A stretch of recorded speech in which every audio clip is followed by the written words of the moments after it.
L'économie participative est un modèle qui fut élaboré au début des années 90 par l'activiste Michael Albert et l'économiste Robin Hahnel. Ce modèle refuse à la fois la régulation par le marché et la planification centralisée. Il vise à assurer l'implication des membres dans les décisions qui les concernent.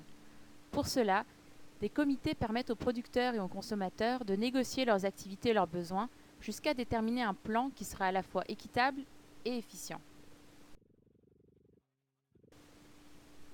Afin d'assurer une démocratie participative dans les lieux de production, les travailleurs n'occupent pas un poste spécialisé mais plutôt un ensemble de tâches qui doit être équilibré du point de vue de ses avantages, de ses inconvénients, ainsi que du pouvoir qu'il confère. Pour atteindre un ensemble équilibré de tâches ou balance job complexe, le milieu de travail doit procéder à l'évaluation et à la distribution collective de ces tâches. Antoine est membre de Kumbit, un collectif de travailleurs en logiciel libre qui cherche à suivre les principes de l'économie participative. Il nous parle du balance job complexe dans son milieu de travail. Je suis un administrateur système et j'administre les systèmes. Je m'occupe aussi de la comptabilité, par exemple. Je m'occupe du secrétariat dans l'entreprise. On essaye de finalement répartir ces tâches-là pour que j'aille des tâches qui soient gratifiantes, mais aussi des tâches qui soient plates. Puis que cette répartition de tâches plates et gratifiantes soit à peu près équitable pour tout le monde. Pour que, quand il y a 1 heure de payer à quelqu'un, ben c'est à peu près, on se dit qu'au bout d'un mois ou d'un an, c'est à peu près équivalent pour tout le monde. L'heure de travail, c'est à peu près juste. Donc on paye des salaires égaux, évidemment, pour chaque heure de travail. Fait que ça, c'est dans le milieu de travail. Il y a d'autres petits détails là aussi. Évidemment, c'est pas du tout évident de faire des ensembles de tâches partagées. Je prétends même pas qu'on a réussi à faire ça. Nous, on fait juste commencer. Après, ça fait 3 ans qu'on existe, Kumbit. Puis on fait juste commencer à examiner vraiment les problématiques autour de ça, puis essayer de déterminer des ensembles de tâches partagées. Parce que de toute façon, quand tu es 2 ou 3 employés, c'est bien difficile de dire moi, je vais faire un petit bout de comptabilité, toi, tu vas faire un autre petit bout de comptabilité. Et ça, c'est moi qui ai fait toute la comptabilité.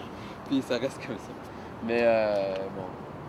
C'était des minutes de travail, ça s'applique plus quand les tâches sont plus intéressantes. Ouais.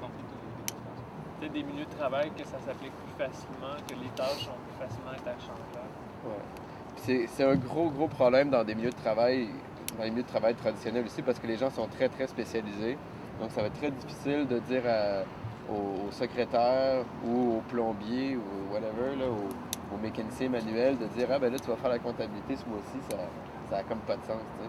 Mais en même temps, c'est super important parce que, par exemple, nous, dans Kumbit, on a un comité qui s'appelle le comité financement qui regarde les chiffres du trimestre. Mettons, ils disent « Ah, on a tant de profits, on a tant de dépenses, on a dépensé dans ça, on a des revenus dans ça. » Puis c'est un comité qui s'occupe de ça, c'est pas un gestionnaire dans l'entreprise qui fait ces décisions économiques-là, c'est tout le monde qui est invité à prendre part à ces décisions-là. Tandis que dans une entreprise, traditionnellement, tu vas avoir le patron qui va se charger de travail, puis ça va être lui qui va décider, là, on investit dans ça, puis c'est là que la direction de la compagnie s'en va.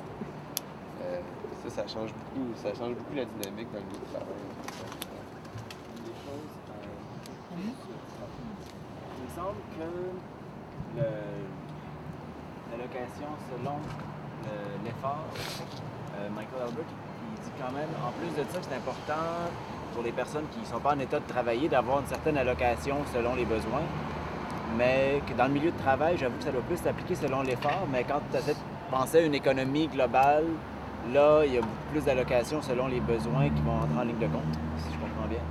En fait, je pense que l'économie participative, c'est un système qui est quand même extrêmement pragmatique en général parce que de toute façon, c'est une théorie qui est globale. Donc, c'est un système économique complet. Donc, a priori, ça ne peut pas fonctionner tant que c'est pas installé partout parce qu'il va toujours avoir des disparités.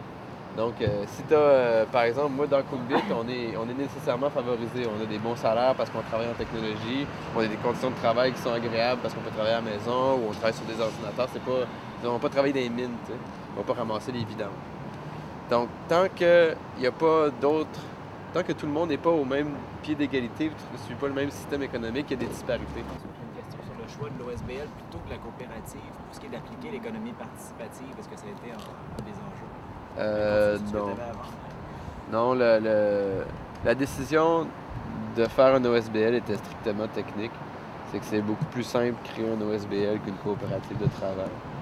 puis c'est moins engageant pour tout le monde. Évidemment, à terme, ça devient un problème parce que avec les principes qu'on a, on s'oriente beaucoup plus vers une coopérative de travail qu'un OSBL.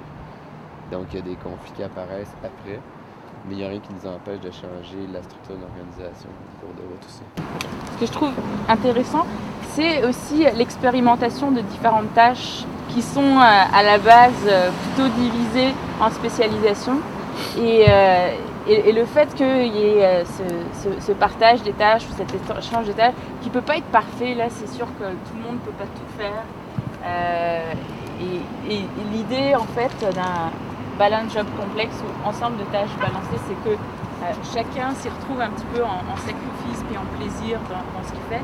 Mais en plus de ça, je trouve que c'est très important d'avoir cette question de mutation entre plusieurs tâches parce que ça permet aux gens de comprendre de l'intérieur qu'est-ce que cette tâche signifie.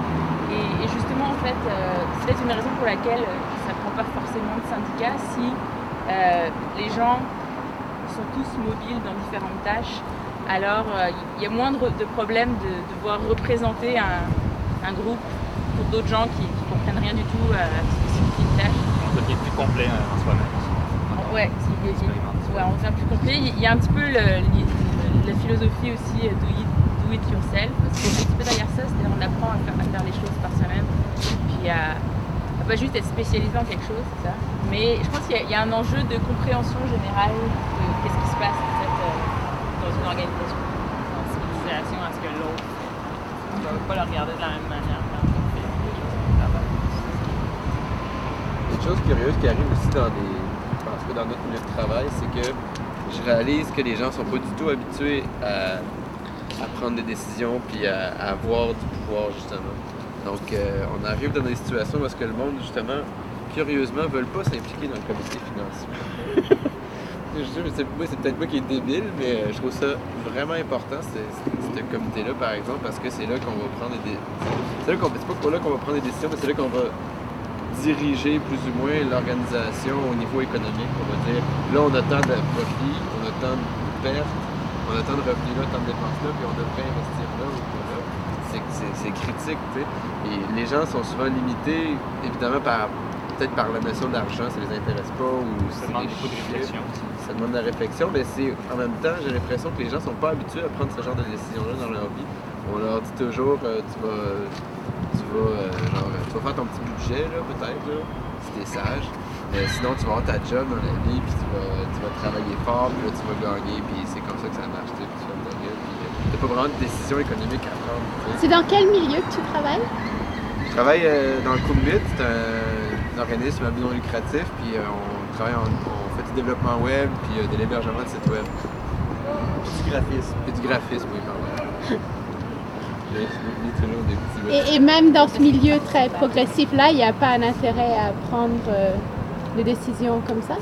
Tu parlais d'autres expériences? Oui, je veux dire, c'est pas comme s'il y avait personne dans le comité financement, mais j'ai l'impression que les gens sont pas... on nous enseigne pas à prendre des décisions dans la vie. Il y a des classes et des castes dans la société, puis il y a des gens qui sont nés patrons, puis leur papa puis leur maman leur disent « Toi, tu vas être un patron dans la vie. » Mais c'est pas de même que ça marche, mais les choses se développent, qu'il y a des gens qui disent « Moi, je vais être le boss. » Puis ils ont des caractères comme ça, puis ils deviennent des boss, tu sais. Puis il y a d'autres gens qui disent « Moi, ils sont tranquilles, ils veulent pas faire chier personne. » Puis eux autres, ils seront jamais boss, puis ils vont pas prendre de décisions, puis dans le fond, ils sont bien contents comme ça, tu sais. Sauf qu'en même temps, moi, je pense que ça crée des problèmes dans la société, puis ça crée des problèmes pour ces gens-là, parce qu'ils sont jamais vraiment comme maîtres de leur vie, finalement. Mais je rajouterais un truc juste. Par exemple, le fait que tu n'aies pas mentionné le design, c'est parce que toi, tu ne t'es pas forcément impliqué dans l'équipe de design graphique. Puis je pense qu'il y a des gens qui vont être impliqués dans... Il y a quand même des gens dans le Coomit qui sont impliqués dans plusieurs comités. Donc c'est leur façon d'être impliqués dans plusieurs tâches ou plusieurs rôles. Mais il y a toujours des domaines, à mon avis, où ils laissent faire, où ils se laissent... ils préfèrent finalement être représentés ou déléguer leur... en fait, ils ne se sentent pas avoir les compétences, donc ils délèguent quelqu'un d'autre.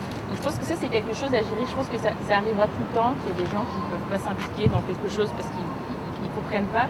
Par contre, il y a certainement un travail à faire vulgarisation, j'allais dire, de formation et de vulgarisation de la nature, mais pas juste de la nature, de l'intérêt d'une tâche en fait. Que tout le monde comprenne pourquoi c'est important d'avoir du design graphique et pourquoi c'est important de faire de la comptabilité, pourquoi c'est important que ce soit pas juste une personne qui fasse, mais que tout le monde comprenne